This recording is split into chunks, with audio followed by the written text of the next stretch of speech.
దయచేసి మనం చదువుకుందాము. బైబిల్ని వాళ్ళు తీసి నాతో పాటు ఫాలో కావాల్సిందిగా నేను మనవి చేస్తున్నాను. దేవుని వాక్యం ఈ విధంగా చెప్తుంది. 8వ వచనం నుంచి, ఈ మాట నమ్మదగినది గనక దేవుని యందు విశ్వాసం ఉంచిన వారు సత్క్రియలను శ్రద్ధగా చేయుట యందు మనస్సుంచున్నట్లు నీవి సంగతులను గూర్చి దృఢముగా చెప్పుచుండవలనని కోరుచున్నాను. ఇవి మంచివియు మనుషులకు ప్రయోజనకరమునై ఉన్నవి కానీ అవివేక తర్కములు, వంశావళులు, కలహములు, ధర్మశాస్త్రమును గురించిన వివాదములు నిష్ప్రయోజనము వ్యర్థమునై ఉన్నవి గనక వాటికి దూరముగా ఉండుము. మతభేదములు కలిగించు మనుషునికి 1-2 మారులు బుద్ధి చెప్పి తర్వాత వానిని విసర్జించుము. అటివాడు మార్గము తప్పి తనకు తానే శిక్ష విధించుకొనిన వాడై పాపము చేయుచున్నాడని నీ వెరుగుదువు.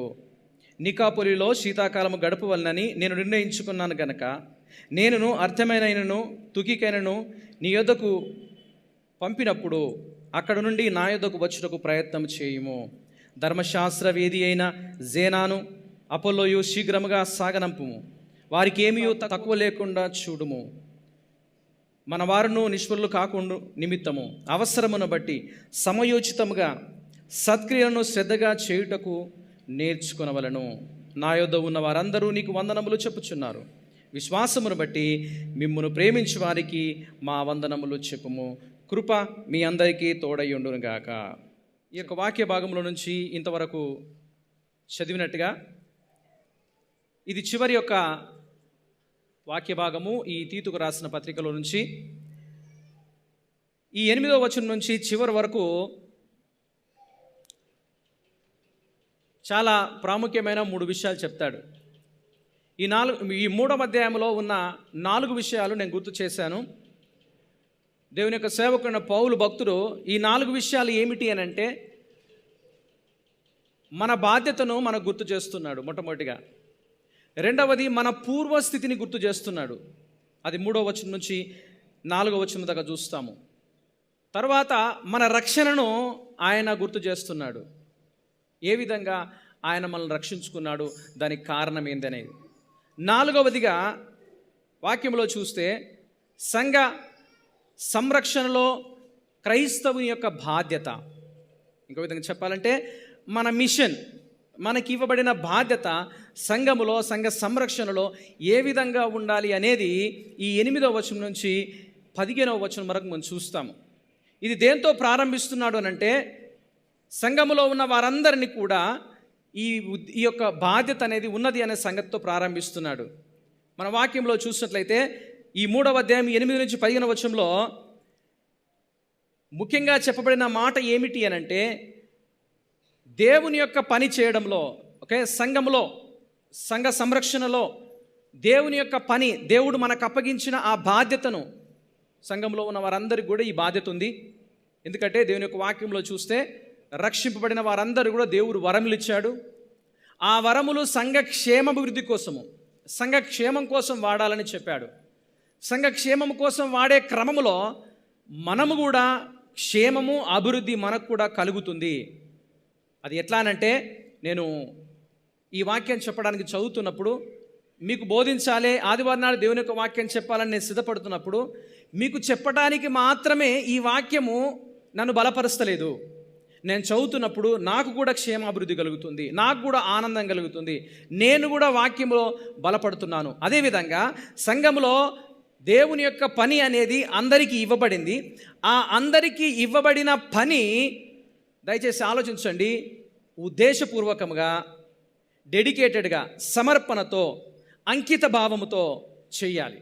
ఎందుకంటే దేవుని వాక్యంలో చూస్తే మన దేవుడు కంప్లీట్గా మన అటెన్షన్ కోరుకుంటున్నాడు. సగం సగం ఆలోచనతో, సగం సగం ఉద్దేశంతో దేవుడు మనం పని చేయాలని ప్రభు కోరుకోవట్లేదు. వాక్యంలో చూస్తే ద్వితీయోపదేశకాండము 6వ అధ్యాయము 4-5 వచనాలు చూస్తే నీ దేవుడైన యెహోవాను పూర్ణ హృదయముతో, పూర్ణ శక్తితో, గమనించండి, ఎట్లా సంపూర్తిగా, కంప్లీట్గా, సగం సగంతో కాదు, పూర్ణ హృదయముతో, పూర్ణ శక్తితో నువ్వు దేవుడైన యెహోవాను సేవించాలని దేవుడు తన దాసుని ద్వారా అక్కడ ఉన్న వారికి పదే పదే గుర్తు చేశాడు. నేను పోయిన వారంలో గుర్తు చేసినట్టుగా సేవకుల యొక్క పని ఏమిటి అని అంటే గుర్తు చేయడము, రిమైండ్ చేయడము. మనం ఏ స్థితిలో ఉన్నాము, ఏ స్థితికి ఎదగాలి, ఏ స్థితిలో ఉన్నాము, ఏ విధంగా ఈ లోక సంబంధమైన వాటి నుంచి మనము దూరంగా ఉండాలి, చేయవలసిన ఏ విధంగా చేయాలి, చేయకూడని ఏ విధంగా మనం చేయకుండా జాగ్రత్త వహించాలని దేవుని యొక్క వాక్యం ద్వారా సేవకులు గుర్తు చేస్తారు.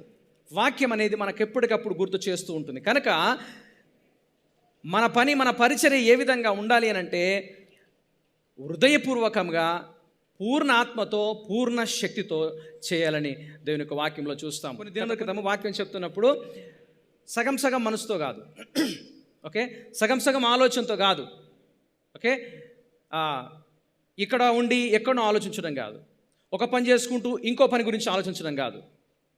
మన దేవుడు ఎలాంటి వాడంటే సంపూర్తిగా మన కాన్సన్ట్రేషను, అది నువ్వు పొలంలో ఉన్నా, కంపెనీలో ఉన్నా, ఆఫీసులో ఉన్నా, సంఘంలో ఉన్నా, నీ పూర్తి కాన్సన్ట్రేషన్ అనేది నీకు ఇవ్వబడిన పనిలో నువ్వు సంపూర్తిగా ఉండాలని దాని యొక్క అర్థము. ఈ 8 నుంచి 15 వచనాల్లో 3 విషయాలు చెప్తాడు. ఒకటి, అంకిత భావముతో, డివోటెడ్గా, డెడికేటెడ్గా, ఓకే, అంకిత భావముతో సత్క్రియలు చేయాలి. అంకిత భావముతో సంఘమును కాపాడుటలో నీ బాధ్యత నిర్వర్తించాలి. అదే డెడికేషన్తో, అంకిత భావముతో అన్ని విషయంలో దేవుని మీద ఆధారపడాలి.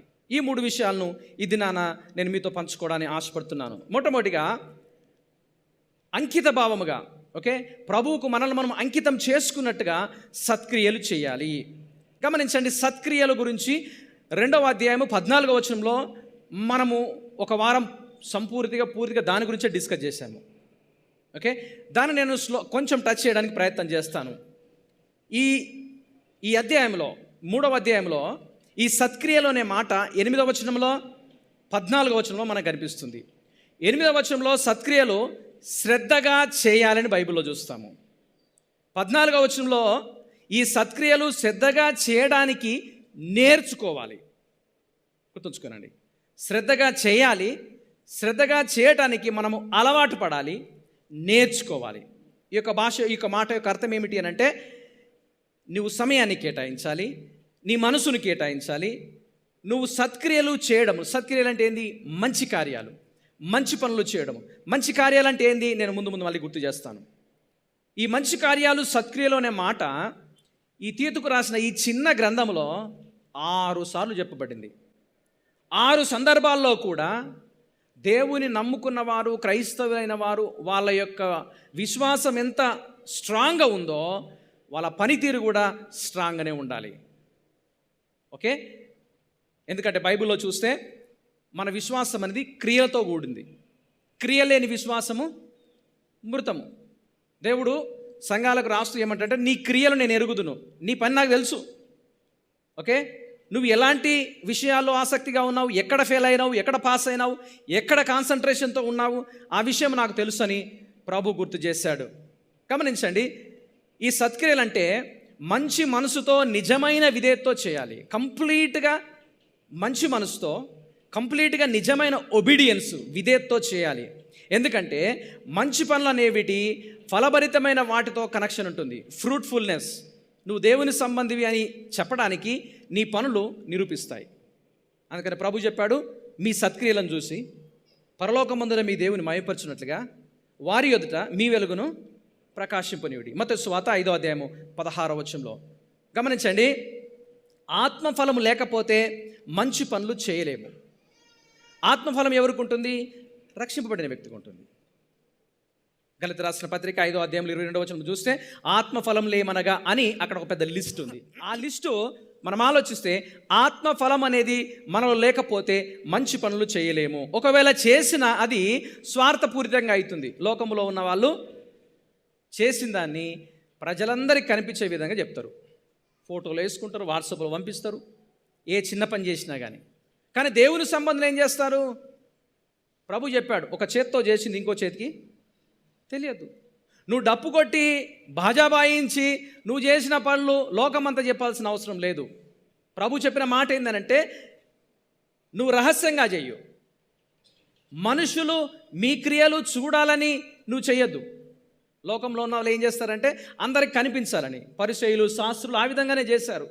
వాళ్ళ మంచి పనులన్నీ కూడా అందరికి కనిపించాలని. అందరూ కనుగొనాలని, అందరూ కూడా అప్రిషియేట్ చేయాలని. దేవుని యొక్క వాక్యంలో చూస్తే 5వ అధ్యాయం 20వ వచనంలో చూస్తే, శాస్త్రుల పరిచయుల, మత్తయి సువార్తలో చెప్తున్నాను మాట, శాస్త్రుల పరిచయుల నీతి కంటే మీ నీతి అధికము కాని ఎడల దేవుని యొక్క రాజ్యంలో స్థలము సంపాదించుకోలేరు. మంచి పనులు అంటే ఏం చెప్పండి? మంచి పనులు అంటే ఏంది? వాక్యంలో చూస్తే మాట సహాయం కావచ్చు, ధన సహాయం కావచ్చు, వస్తు సహాయం కావచ్చు, ఏదైనా ఒక వ్యక్తికి మంచి పనులు చేయాలంటే నాకు నేను చేసుకుంటే అది మంచి పనే? ఆలోచించండి. నా నీళ్ళు తీసుకొని నేను తాగానంటే అది మంచి పని, నాకు నేను చేసుకుంటే అది మంచి పని ఎలా అవుతుంది? ఇతరులకు చేసినప్పుడు అది ఏ చిన్న పని అయినా సరే ఎందుకు చెయ్యాలి అనే సంగతి ఈ 8వ వచనంలో చూస్తాము. వాక్యంలో చూస్తే నమ్మదగినది, ఇది మంచిది, ప్రయోజనకరమైంది. చెప్పండి. ఒకటి, ఇది నమ్మదగినది. ఏది? సత్క్రియలు నమ్మదగినవి. సత్క్రియలు చేయడము నేర్చుకోవడము నమ్మదగినది. ఈ సత్క్రియలు అనేవి మంచి పనులు అనేటివి నమ్మదగినవి, మంచివి మరియు ప్రయోజనకరమైనవి. ఇక వాక్యాన్ని మీరు ఆలోచించండి. మంచి పనేవి నమ్మదగినవి, మంచి పనులు చేయుటకు నేర్చుకోవాలని దేవుని యొక్క వాక్యంలో చూస్తాము. దీని యొక్క అర్థం ఏంటంటే, నేర్చుకోవడం అంటే డిసిప్లిన్. ఓకే, నిన్ను క్రమశిక్షణలో పెట్టుకోవడము, నీవు ఆ పని చేయడానికి మోటివేట్ చేసుకోవడము, ప్రేరేపణ చేసుకోవడము. ఆ విధంగా చేయడం ద్వారా మంచి పనులు అనేవి జరుగుతాయని దేవుని యొక్క వాక్యంలో చూస్తాము. నేను ముందే చెప్పాను, 8వ వచనంలో మంచి పనులు చేయాలి, అవి నమ్మదగినవి. 14వ వచనంలో మంచి పనులు చేయాలి, చేయడానికి నేర్చుకోవాలి. ఎందుకనంటే మంచి పనులు అనేవి మన జీవితంలో దేవుని యొక్క గుణలక్షణాలను బయటకు చూపిస్తాయి. ఓకే, మంచి పనులు చేయడానికి సమయాన్ని వెచ్చించాలి. ఓకే, తర్వాత నేర్చుకోవడానికి సమయాన్ని వెచ్చించాలి. నేను ఇంతకుముందు చెప్పినట్టుగా మనం సమయాన్ని వెచ్చించాలి, ఆ మంచి పనులు చేయడంలో నేర్చుకోవాలి. ఫర్ ఎగ్జాంపుల్, ఎవరైనా బాధల్లో ఉన్నప్పుడు వాళ్ళకు ఓదార్పు కలిగే మాటలు చెప్పాలంటే ఫస్ట్ నీకు తెలవాలి కదా. సమయ సందర్భాన్ని బట్టి నువ్వు మాట సహాయం చేస్తే, మాట సహాయం చేయడానికి నీకు ఆలోచన ఉంటే అది ఎంతో ఉపయోగకరంగా ఉంటుంది అనే సంగతిని దేవుని యొక్క వాక్యంలో చూస్తాము. ఈ చిన్న పత్రికలో ఈ మంచి పనుల గురించి ప్రయోజనకరమని, మంచి పనుల గురించి ఎందుకు తెలియజేయబడింది అంటే, ఇవి ప్రయోజనకరమైనవి తెలియబడి. ఏ విధంగా ప్రయోజనకరమైనవి అంటే, దేవుని వాక్యంలో చూస్తే ఇది తాత్కాలికమైనవి కాదు, కొంతమందికే పరిమితం కాదు. నీకు ఇష్టమైన వాళ్ళకే, నీ సర్కిల్లో ఉన్న వాళ్ళకే, నీకు నచ్చిన వాళ్ళకే చేసేది కాదు. ఎందుకంటే ఈ సత్క్రియలు చేయుట ద్వారా ఈ గ్రంథంలో చూస్తాము. 2వ అధ్యాయం 5వ వచనంలో దేవుని యొక్క నామము దూషింపబడకుండా ఉంటుంది. నీ పనులను చూసి పరలోకమందున్న దేవుని మహిమపరిచే విధంగా, అనగా దూషింపబడకుండా ఉంటుంది. ఎవరైనా ఒకవేళ నిన్ను గురించి, నీ విశ్వాసం గురించి, నువ్వు నమ్ముకున్న దైవం గురించి తప్పుగా మాట్లాడితే వాళ్ళు సిగ్గుపడే విధంగా, వాళ్ళకు అవమానం కలిగే విధంగా నీ మంచి పనులు అనేవి ఉంటాయని పౌలు ఈ పత్రికలో చెప్తాడు. 2వ అధ్యాయం 10వ వచనంలో ఈ పనులు చేయటం ద్వారా దేవుని యొక్క ఉపదేశం, దేవుని యొక్క నామం అనేది ఏం చేయబడుతుందట? అలంకరింపబడుతుంది. అలంకరింపబడుతుంది అని అంటే, మన పనుల ద్వారా, మన యొక్క మాటల ద్వారా, మనము చేసే సహాయము ద్వారా దేవుని నామము దూషింపబడకుండా ఉంటుంది. దూషించేవారు అవమానపడే విధంగా ఉంటుంది.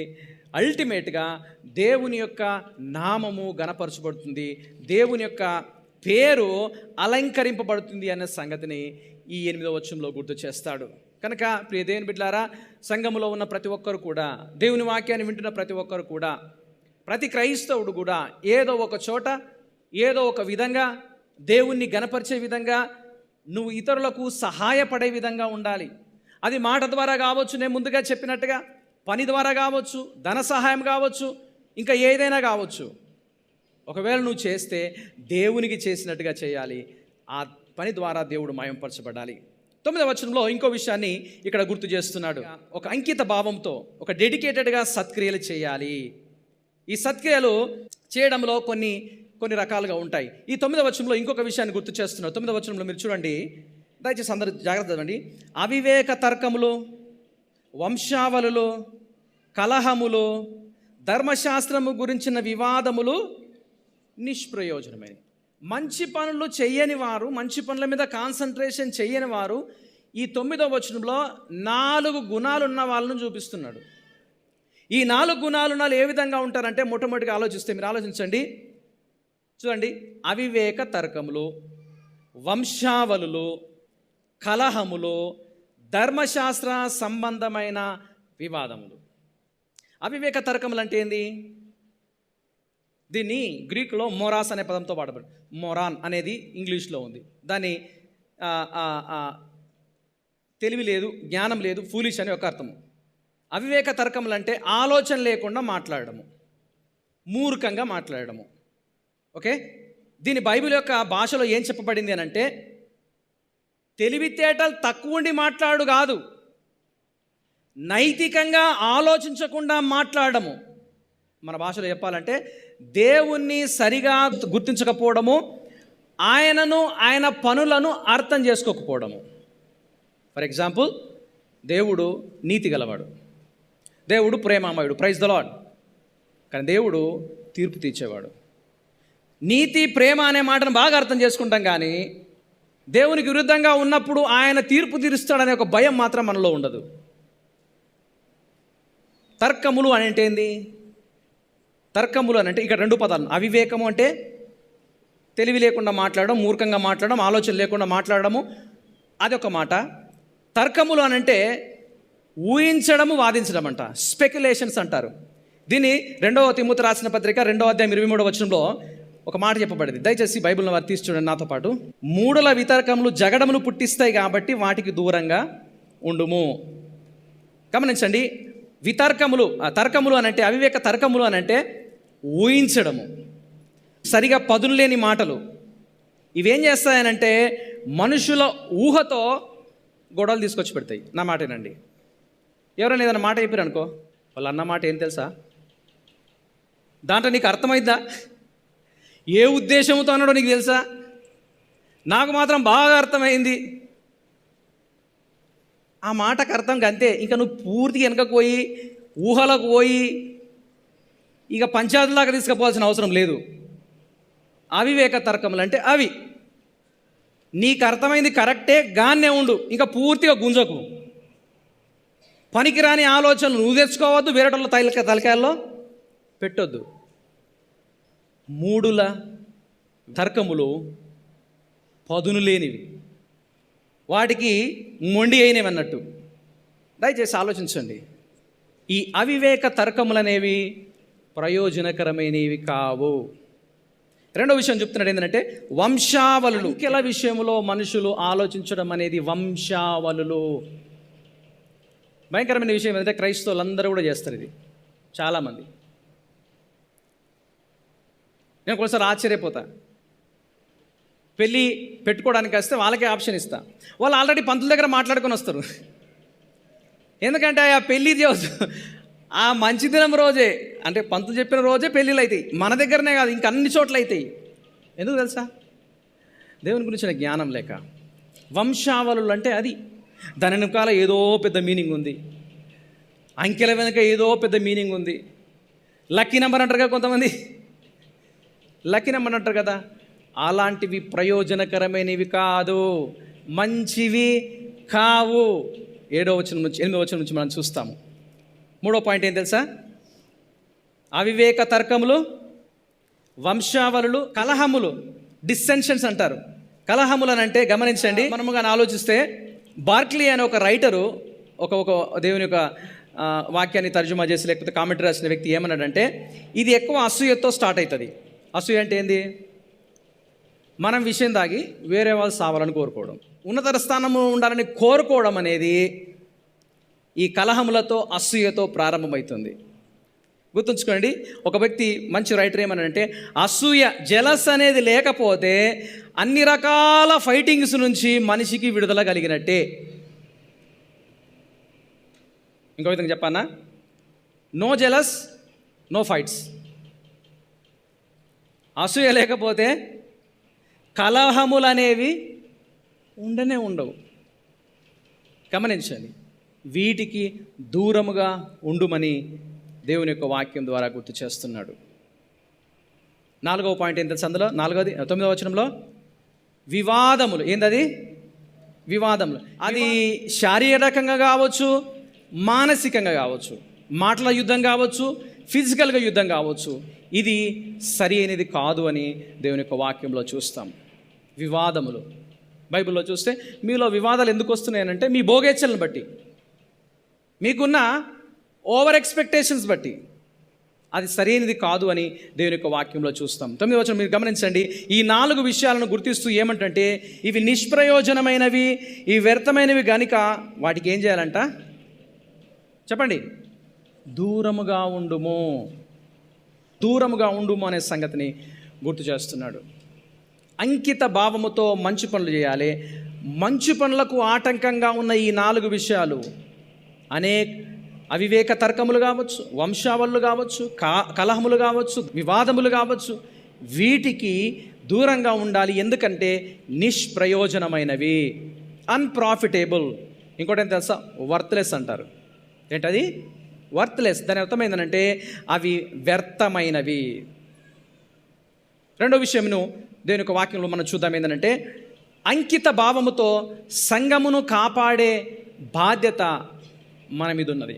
అంకిత భావముతో సంఘమును కాపాడాలి, సంఘమును కాపాడాలి. దీన్ని 10-11 వచనాల్లో గ్రంథకర్త చాలా సింపుల్గా బాగా చెప్పాడు. మతభేదములు కలిగించు మనుషునికి 1-2 మార్లు బుద్ధి చెప్పి తర్వాత వారిని ఏం చేయాలంట? విసర్జించుము. 11వ వచనంలో అటివాడు మార్గము తప్పి తనకు తానే శిక్ష విధించుకున్న వాడై పాపము చేయుచున్నాడని నువ్వు తెలుసుకోవాలి. 10వ వచనంలో చాలా చక్కగా చెప్పబడిన మాట ఏమిటి అని అంటే మతభేదములు. యాక్చువల్లీ చెప్పాలంటే కమ్యూనిటీలో కావచ్చు, లేకపోతే సంఘములో కావచ్చు, భేదాలు పుట్టించే వారికి ఏం చేయాలంటే 1-2 సార్లు బుద్ధి చెప్పి వారిని దూరం పెట్టాలని. దీని యొక్క మాటను మీరు ఆలోచించండి. సభ్యులందరికీ, సంఘములో ఉన్న, దేవుని మందిరములో ఉన్న, సంఘానికి వస్తున్న ప్రతి ఒక్కరికి దేవుని సంబంధులు, గమనించండి, దేవుని సంబంధులను మనం కాపాడాలి. వ్యతిరేకంగా మాట్లాడే వాళ్ళను ఎదిరించాలి.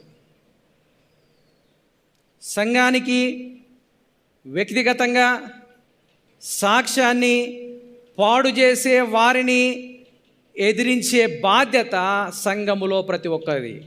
దీన్ని ఒక ఆయన ఏమనంటే protect gods people dealing with bad people. Okay, ఈ ప్రొటెక్ట్ చేయాలంటే, కాపాడాలంటే 3 విషయాలు మనం చూస్తాము సంఘములో ఉండవలసింది. ఏమిటి అనంటే, 1 యూనిటీ, ఐక్యత ఉండాలి. 2వది మెచ్యూరిటీ, పరిపక్వత ఉండాలి. 3వది స్టెబిలిటీ, స్థిరంగా ఉండాలి, స్థిరంగా ఆలోచించాలి. ఐక్యత లేకపోతే దుష్టుని ఎదిరించలేము. పరిపక్వత లేకపోతే నీ మాటల్లో నిజమైన అర్థం రాదు, నీ పనుల్లో నిజమైన భావం రాదు. ఈ ఐక్యత కొరకు సంఘమంతా పోరాడాలి. సంఘాన్ని పాడు చేసే ఏదైనా సరే ఐక్యముగా ఎదుర్కోవాలని ఈ 10-11 వచనంలోని అర్థము. మనం ఆలోచిస్తే సంఘాన్ని పాడు చేసేది ఏంది అని అంటే, ఇక్కడ 10-11 వచనంలో గాసిప్స్ అంటారు. ఆధారము లేని పుకార్లు అంట. ఏంటది? ఆధారము లేని పుకారు. బైబిల్లో దేవుడు ఈసారి చెప్పాడు, లేని వార్త పుట్టించొద్దు, దానికి ఆధారం లేకుండా అనవసరంగా స్ప్రెడ్ చేయొద్దు అని చెప్పిండు. బైబిల్లో చూస్తే మీరు గమనించండి, సంఘాన్ని పాడు చేసేది భయంకరమైన పాపం ఏం తెలుసా? గాసిప్. నా మాటలు నీకు, నీ మాటలు నాకు, నా మాటలు నీకు, ఈ చెరవేస్తూ ఉంటారు. ఇది సరి అయింది కాదు, ఇది తప్పు. ఇంకో విషయం తెలుసా? దేవుడు అలాంటి వాటిని ద్వేషిస్తున్నాడు. God hates gossips. నీకు ప్రాబ్లం ఉంటే ఆ వ్యక్తితో మాట్లాడాలి, ఆ వ్యక్తి గురించి ఇంకో దగ్గర కాదు మాట్లాడాల్సింది. అది తప్పు. అర్థమవుతుందా? అలాంటి వారిని ఏం చేయమంటుంది తెలుసా? ఏం చేయమంటున్నాడు? 1-2 సార్లు బుద్ధి చెప్పాలంట. ఆలోచించండి. ఒకరి గురించి ఒకరు చెప్పుకుంటూ పోతే ఎంత దూరం పోతుంది ఇది? దీనివల్ల ప్రయోజనం ఏంది? దీనివల్ల ఎవరికి నష్టము? సంఘానికి నష్టం. అందుకనే ప్రభు చెప్తున్న మాట ఏంటంటే ఇలాంటి వాటిని అడ్డుకోవడానికి దేవుని సంబంధులు ఐక్యంగా ఉండాలి, ఐక్యంగా ఆలోచించాలి. ఈ గాసిప్ అనేది పనిగట్టుకొని చేయడం అనేది అది సరి అయినది కాదు అని దేవుని వాక్యం చెప్తుంది. దీని గురించి మత్తయి సువార్త 18వ అధ్యాయంలో సంఘములో ఉన్న క్రమశిక్షణ గురించి చెప్పబడ్డది. ఎవరైనా తప్పిపోతే, ఎవరైనా తప్పు చేస్తే ఫస్ట్ ఏం చేయాలి? వ్యక్తిగతంగా వెళ్ళి మాట్లాడు. తర్వాత సంఘములో ఉన్న వారిని తీసుకుని వెళ్ళి మాట్లాడు. ఆ తర్వాత మూడోసారి వెళ్ళి మాట్లాడు. అయినా కానీ వినకపోతే బైబిల్లో చెప్తుంది ఏం తెలుసా? అతనిని సుంకరిగాను అన్యునిగాను ఎంచు. సుంకరి అన్యుడు అని అంటే ఇశ్రాయేలు సమాజంలో అతి దాన్ని ఏమంటారంటే చెడ్డ స్టేజ్, అది లో స్టేజ్ అన్నట్టు, దీన స్టేజ్. దీన యొక్క దాన్ని ఏమంటారంటే కరెక్ట్ చెప్పాలంటే ఒక దీనావస్థలో ఉండడం. ప్రియ దేవుని బిడ్డలారా గమనించండి, ఎందుకు దేవుని యొక్క వాక్యం చెప్తుంది అంటే ఎవరైనా చెప్తే దయచేసి వినండి. చాలాసార్లు మనకేమిటంటే మనం చెప్తే వాళ్ళు వింటారా, మనం చెప్తే వాళ్ళకి నడుస్తుందా? ఎవరైనా నీ గురించిగా నాకు చెప్పిండంటే నేను చెప్పాలి డైరెక్ట్ ఆ మనిషికి, సమస్య నాతో ఉందా వాళ్ళతో ఉందా? ఎవరితో ఉంది? సంఘంలో ఉన్న వారితో ఉంది కదా.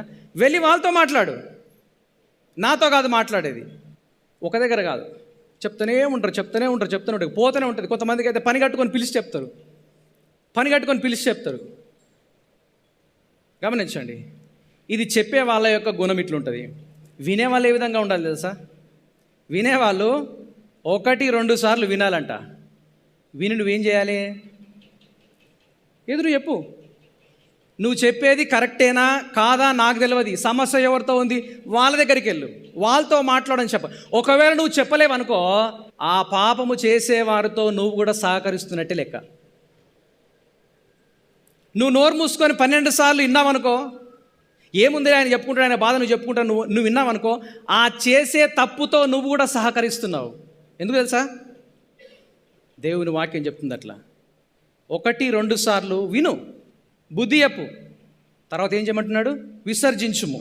మీరు బైబిల్లో మీరు చూడండి, రోమీయులకు రాసిన పత్రిక 16వ అధ్యాయము 17-18 వచనాలు చదువుతాను, దయచేసి వినండి. సహోదరులారా, మీరు నేర్చుకున్న బోధకు వ్యతిరేకముగా భేదములు ఆటంకములు కలగజేయు వానిని ఏం చేయాలట?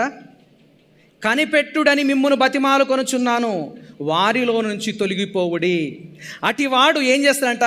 మన ప్రభువైన అయిన క్రీస్తుకు కాక కడుపునకే దాసులు, వారి ఇంపైన మాటల వలనను ఇచ్చకముల వలనను నిష్కపటమైన మనసులను ఏం చేస్తారంట? వాళ్ళు మోసం చేస్తారు, తప్పుదారిలో నడిపిస్తారు, తప్పుడు అభిప్రాయాల్ని మనుషులకు పుట్టిస్తారు. తెస్సలోనికీయులకు రాసిన 2వ పత్రిక 3వ అధ్యాయము 14వ వచనం నుంచి నేను చదువుతాను, దయచేసి వినండి.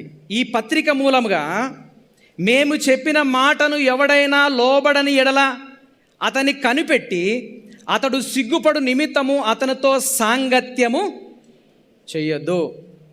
అతన్ని శత్రుగా భావింపక సహోదరునిగా భావించి బుద్ధి చెప్పుము. గుర్తుంచుకోండి, ఈ గాసిప్ చేసేవాళ్ళు, పనికిరాని వార్తలు పుట్టించేవారు సంఘంలో ఉన్న వ్యక్తులను చెరిపేస్తారు. కాబట్టి అలాంటి వాళ్ళను కనిపెట్టమని బైబిల్లో ఉంది.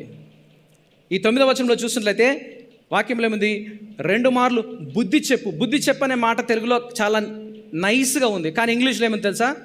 వార్నింగ్ అని చెప్పింది. గట్టిగా చెప్పని ఉంది. వార్నింగ్ ఇచ్చి ఏం చేయాలంట? వదిలేసి.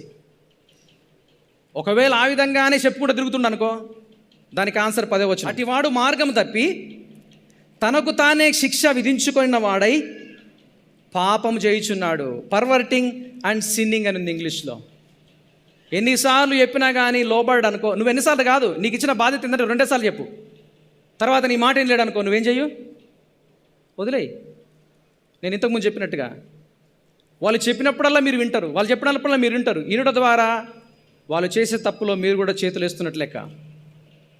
దేవుని యొక్క వాక్యం చెప్తున్న మాట ఏంటంటే ఇలాంటి వాటికి దూరంగా ఉండమని, ఇలాంటి వాటిని సమిష్టిగా ఎదుర్కొనమని, నోరు మూయించమని, బైబిల్లో మనం చూస్తాం, వారి నోళ్ళు మూయించమని ఉంది, మొదటి అధ్యాయంలో చూస్తాము. ఇది సంఘాన్ని పాడు చేస్తాయి, విశ్వాసులను చెరిపేస్తాయి, అనేకులను తప్పు మార్గం నడిపిస్తాయి. కనుక సంఘాన్ని కాపాడే క్రమంలో, సంఘాన్ని కాపాడే విధానంలో ప్రతి ఒక్కరి బాధ్యత. నేను ఎందుకు ముందు చెప్పానంటే, ప్రతి ఒక్కరి బాధ్యత అంటే ప్రతి దానికి పాస్టర్ దగ్గర కాదు పోవాల్సింది, ప్రతిది కూడా పాస్టరే తీర్చాలని కాదు దాని ఉద్దేశము. ప్రతి ఒక్కరు కూడా ఏదో ఒక రకంగా దైవజ్ఞానం దేవుడిచ్చాడు కాబట్టి దాన్ని అక్కడనే డీల్ చేయాలి. అది దేవుని యొక్క వాక్యం యొక్క అర్థం. ఒకవేళ తమాషగా ఉన్నది, ఎంటర్టైన్మెంట్గా ఉన్నది, వాళ్ళు చెప్పేటని బాగానే ఉన్నాయి, నవ్వుకుంటున్నావు అనుకో, గుర్తుంచుకో, నువ్వు కూడా పాపంలో పాలుపడబోతున్నావు. ఆ తప్పు నీ మీద కూడా వస్తుంది. వాళ్ళు మాట్లాడే మాటలు నువ్వు కూడా సహకరిస్తున్నట్లు లెక్క. ఎందుకు బైబిల్ చెప్తుంది? నువ్వు దూరంగా వెళ్ళిపో, పారిపో, విసర్జించు, దూరం పెట్టు. గమనించండి, కొన్నిసార్లు ఎంతమంది చెప్పినా వాళ్ళ బుద్ధులు మారాయి, వాళ్ళు ఎట్లుంటారో గట్లే ఉంటారు. అలాంటి వారిని మార్చడం మన వల్ల కాదు, అలాంటి వారికి దూరంగా ఉండడం అనేది మన వల్ల అవుతుంది. హల్లెలూయా. ఎందుకు తెలుసా? చెప్పిన ప్రతిసారి కూడా నీ మైండ్ పాడు చేస్తారు. ఇవన్నీ గాసిప్స్ అని చెప్పడం ద్వారా మైండ్ పాడైపోతుంది. ప్రియ దేవుని బిడ్డలారని ఆలోచించండి, సంఘమును కాపాడడంలో ప్రతి ఒక్కరి బాధ్యత అనేది ఉన్నది. సమస్య ఎవరి దగ్గర ఉంటే వాళ్ళతో మాట్లాడడం ఫస్ట్ నేర్చుకోండి. వాళ్ళతో మాట్లాడడం నీకు కానీ ధైర్యం లేకపోతే ఇతరులకు చెప్పడానికి కూడా నీకు ధైర్యం లేదు. మూడో మాట 12వ వచనం నుంచి రాస్తున్నాడు, ఏంటంటే అంకిత భావముతో దేవుని మీద ఆధారపడాలి. మొట్టమొదటిగా అంకిత భావముతో మంచి పనులు చేయాలి, అంకిత భావముతో సంఘాన్ని సంరక్షించడంలో బాధ్యత తీసుకోవాలి. మూడవదిగా అంకిత భావముతో డెడికేటెడ్గా, డివోటెడ్గా దేవుని మీద ఆధారపడాలి. దేవుని మీద ఎందుకు ఆధారపడాలని నేను ఒక మాట చెప్తున్నాను అంటే, పౌలు అదే విషయాన్ని గుర్తు చేస్తున్నాడు. ఏ విషయంలో దేవుని మీద ఆధారపడాలి? మన ప్రయాణ విషయంలో కావచ్చు, మనం కాంటెక్స్ట్లో చూస్తే తిండి విషయంలో కావచ్చు, తర్వాత మనమున్న వసతుల విషయంలో కావచ్చు, దేవుని మీద ఆధారపడడం అలవాటు చేసుకోవాలి. ఉదయాన్నే లేచినప్పుడు కావచ్చు, పని చేస్తున్నప్పుడు కావచ్చు, పనిలో దేవుని జ్ఞానం ఇచ్చే విధంగా ప్రార్థన చేసుకోవాలి. పౌలు ఏమంటుంది తెలుసా? క్రేతు అనే పట్టణంలో తీతు ఉన్నాడు, ఈ 3 అధ్యాయాల్లో చెప్పబడిన పనులన్నీ కూడా చేస్తూ ఉన్నాడు. మొదటి అధ్యాయంలో ఎవరైతే నాయకులుగా ఉంటున్నారో, ఇగో ఇలాంటి అర్హతలు కలిగిన వారిని నాయకులుగా నిర్మించు. రెండవది, సంఘములో ఉన్నవాళ్ళు వృద్ధులు కావచ్చు, వృద్ధ స్త్రీలు కావచ్చు, యవన పురుషులు కావచ్చు, యవన స్త్రీలు కావచ్చు, పనిచేసేవారు కావచ్చు, వీరందరూ కూడా ఆత్మీయతలు నడిచే విధంగా వీళ్ళకు సలహాలు, సూచనలు వాక్యం ద్వారా చెప్పు. ఆ తర్వాత 3వ వచనంలో వీరిద్దరు కలిసి సంఘములో ఉన్నవారు, దేవుని వాక్యాన్ని బోధించేవారు కలిసి లోకంలో ఏ విధంగా మాదిరిగా ఉండాలి. ఈ పనులన్నీ అయిపోయిన తర్వాత, నా మాట వినండి, ఈ పనులన్నీ అయిపోయిన తర్వాత నికోపోలిలోనికి నువ్వు రా, నేను అక్కడ కలుస్తా. ప్రియదేవుని బిడ్డలారా ఆలోచించండి, పౌలు శీతాకాలం అక్కడ గడపాలంటే బహుశా అక్కడ వాతావరణం బాగున్నదేమో, అక్కడనే గడపడము ఆయన నిర్ణయించుకున్నాడేమో. దీన్ని ఆలోచించండి. పౌలు అక్కడి నుంచి వస్తూ ఉంటే, ఓకే, ఇక్కడ నుంచి కొంతమందిని పంపించాడు, అర్తిమేనైను తుకికని ఇద్దరిని పంపించాడు. పంపించేయమంటే వీళ్ళు రాగానే నీ బాధ్యతలన్నీ వాళ్ళకు అప్పగించేసి నువ్వు నా దగ్గరికి రా. హల్లెలూయా. ఈయననే సంఘాన్ని స్థాపించి ఆయనే వెళ్ళాలని కాదు, నడిపించేవారు ఉన్నారు, తోటి నాయకులు ఉన్నారు, సహకారులు ఉన్నారు కాబట్టి వాళ్ళు నీ యొద్దకు వచ్చినప్పుడు నువ్వు నా దగ్గరికి రా. ఓకే. ప్రియదేవుని బిడ్డలారా, సంఘంలో సేవకుడు ఒకడే కాదు పనిచేసేది, ప్రతి ఒక్కరు పనిచేయాలి. ప్రతి ఒక్కరి బాధ్యత అది, ప్రతి ఒక్కరి బాధ్యత. ఒకవేళ నువ్వు బాధ్యత ఫీల్ కాకపోతే అసలు నువ్వు క్రైస్తవుడే కాదు. క్రైస్తవ గుణాలలో అది ఒకటి కానే కాదు. ఇంకో పని ఏం తెలుసా? తీతుకున్న పని, వాళ్ళు వచ్చినప్పుడు నువ్వు అక్కడి నుంచి వెళ్ళిపో, అక్కడి నుంచి నా దగ్గరికి రా. నువ్వు వచ్చేటప్పుడు ఇగో ఇంకొక ఇద్దరు వస్తారు, జెనాను, అపోల్లో అని. జెనాను గురించి ఎవరికి తెలియదు. యాక్చువల్గా చాలా వరకు పండితులందరూ కూడా వాళ్ళు ఈ జనాను గురించి ఎక్కువగా అవగాహన లేదు. కాకపోతే మనం ఆలోచించాల్సిన విషయం ఏంటంటే, ధర్మశాస్త్ర వేది అంటే ధర్మశాస్త్రం గురించి ఆయన గొప్పగా తెలిసిన వ్యక్తి, మంచి జ్ఞానమైన వ్యక్తి. ఈయన గురించి మనకు ఎక్కువ ఇన్ఫర్మేషన్ లేదు, కానీ అపోల్లో గురించి ఉన్నది. ఏంటది? అపోల్లో. అపోస్తల కార్యం 18వ అధ్యాయంలో అపోల్లో గురించి చాలా చక్కగా ఉంది. ఆయన ధర్మశాస్త్రంలో విద్వాంసుడు, జ్ఞానం కలిగిన వాడు, ప్రావీణ్యత కలిగిన వాడు. ఉండే స్థలము, పడుకునే స్థలము, తినే తిండి, ఇవన్నీ కూడా తక్కువ కాకుండా చూసుకో. తక్కువ కాకుండా ఎవరు చూసుకోవాలి? ఈయననే కాదు, ఈయనతో ఉన్న సంఘస్థులు ఉన్నారు, సంఘాల్లో ఉన్న వ్యక్తులు ఉన్నారు. వాళ్ళకు తెలియజేయు, వాళ్ళను చూసుకోమని చెప్పు.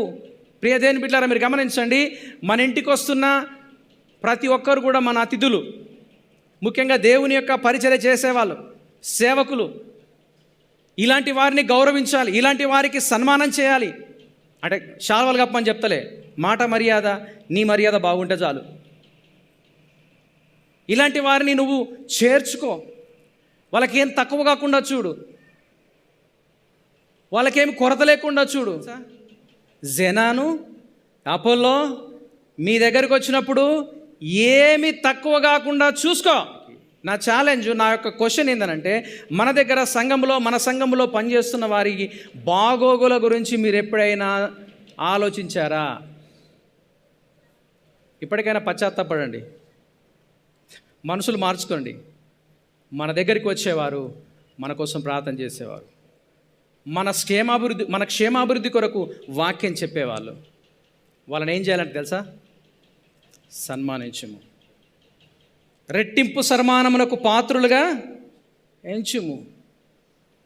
దయచేసి ఈ విషయాన్ని ఆలోచించండి. చివరిగా 15వ వచనం చెప్పుకొస్తున్నాను. నా యొద్ద ఉన్న వారందరూ నీకు వందనములు చెప్పుచున్నారు, విశ్వాసమును బట్టి మిమ్మల్ని ప్రేమించే వారికి మా వందనములు చెప్పు. యాక్చువల్ చెప్పాలంటే ఇక్కడ పౌలు ఎప్పుడు ఒంటరిగా ఉంటాడు, ఆయనతో ఎప్పుడు నలుగురు ఉంటారు.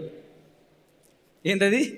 ఆయనతో ఎప్పుడు నలుగురు ఉంటారు, ఎప్పుడు జనాలు ఉంటారు. ఈయన ఒంటరివాడు కాదు. నా దగ్గర ఉన్న వాళ్ళు మీకు వందనం చెప్తున్నారు, మీ దగ్గర ఉన్న వాళ్ళు మాకు వందనములు చెప్పినట్టుగా నా దగ్గర ఉన్న వాళ్ళు మీకు వందనం చెప్తున్నాడు. దేవుని యొక్క పనిలో పౌలు ఎప్పుడు ఒంటరిగా, ఆయన సరౌండెడ్ బై పీపుల్, ఎప్పుడు కూడా జనాలతో ఉండేవాడు, జనాల గురించి ఆలోచించేవాడు. ప్రియదేవుని బిడ్డలారా, కొన్నిసార్లు పాస్టర్ ఒంటరిగానే ఉంటాడు, ఒంటరితనాన్ని అనుభవిస్తాడు. కానీ ఏదో ప్రాంతం నుంచి కొంతమంది ఫోన్లు చేసి మాట్లాడతారు, మన బాగోగుల గురించి మాట్లాడతారు, మా బాగోగుల గురించి మాట్లాడతారు, మా ఆత్మీయ స్థితి గురించి మాట్లాడతారు. ఆలోచించండి. నాకు దేవుని యొక్క కృప చేత మంచి స్నేహితులు ఉన్నారు. వాళ్ళు ఈ సంఘం ఎంత పెద్దగా ఉంది, ఎంత పొడవు ఉంది, ఇవి అడగరు. నీ ఆత్మీయస్థితి ఏ విధంగా ఉంది, నీ ఫ్యామిలీ ఏ విధంగా ఉంది, మీ భార్య బాగుందా, మీ పిల్లలు బాగున్నారా, వాళ్ళ ఆత్మీయస్థితి ఏ విధంగా ఉంది. ప్రియ దేవుని బిడ్డలారా, ఆ విషయాలు నేను రిసీవ్ చేసుకున్న ప్రతిసారి నేను ఏమనుకుంటా తెలుసా? నేను నా కుటుంబం ఒంటరిగా లేము. ఓకే, దేవుని యొక్క పిల్లల చేత, దేవుని యొక్క బిడ్డల చేత మేము సహవాసంలో నింపబడ్డామని ఇక్కడున్న వాళ్ళందరూ వందనం చెప్తున్నారు. తీతుకు ఎంత ఆనందం కలిగిందో కదా ఈ మాట. అందుకని ఆయన వేగరం వెళ్ళాడు. ఎక్కడికి? నికోపోలిన ప్రాంతానికి వెళ్ళిపోయాడు. యాక్చువల్ చెప్పాలంటే అది సుమారు 450 కిలోమీటర్లంట. ఆ రోజుల్లో పొడవ ప్రయాణం 5 నుంచి 10 రోజులు.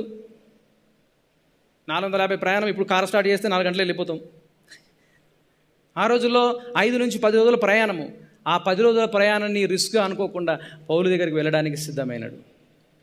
దయచేసి దేవుని సత్యాలు, దేవుని వాక్యము మనం వినాలి, నేర్చుకోవాలి. ఈ 8 నుంచి 10 వచనాల్లో 15 వచనాల్లో 3 విషయాలు ఒక అంకిత భావంతో మంచి పనుల విషయంలో ప్రేరేపిస్తున్నాడు. మంచి పనులు చేయాలని చెప్తున్నాడు. ఒక డెడికేటెడ్గా అంకిత భావముతో సంఘాన్ని కాపాడడంలో, సంరక్షించడంలో మనమందరం బాధ్యత తీసుకోవాలి. ప్రతి విషయంలో దేవుని మీద ఆధారపడాలి. ప్రార్థన చేసుకుందాం. మహాతండ్రి, పరిశుద్ధుడా, జీవమగల మా ప్రియ పరలోకమందున్న ప్రభువా, ఇది నాన్న ప్రభువా, ఇక్కడ ఉన్న బిడ్డలు మీ జ్ఞాపకం చేసుకోండి. ఎవరైతే మీ వాక్యాన్ని విన్నారో, ఎవరైతే మీ వాక్యాన్ని అర్థం చేసుకోగలిగారో, మా అందరి జీవితాల్లో మీ కార్యములు చేయండి. మంచి పనులు చేయడంలో, సంఘాన్ని సంరక్షించడంలో, అదేవిధంగా ప్రభు అన్ని విషయంలో మీ మీద ఆధారపడడంలో మేము సమిష్టిగా మీ సందులో ఉండడానికి మీరు సహాయం చేయమని యేసు నామములో అడుగుచున్నాం తండ్రి.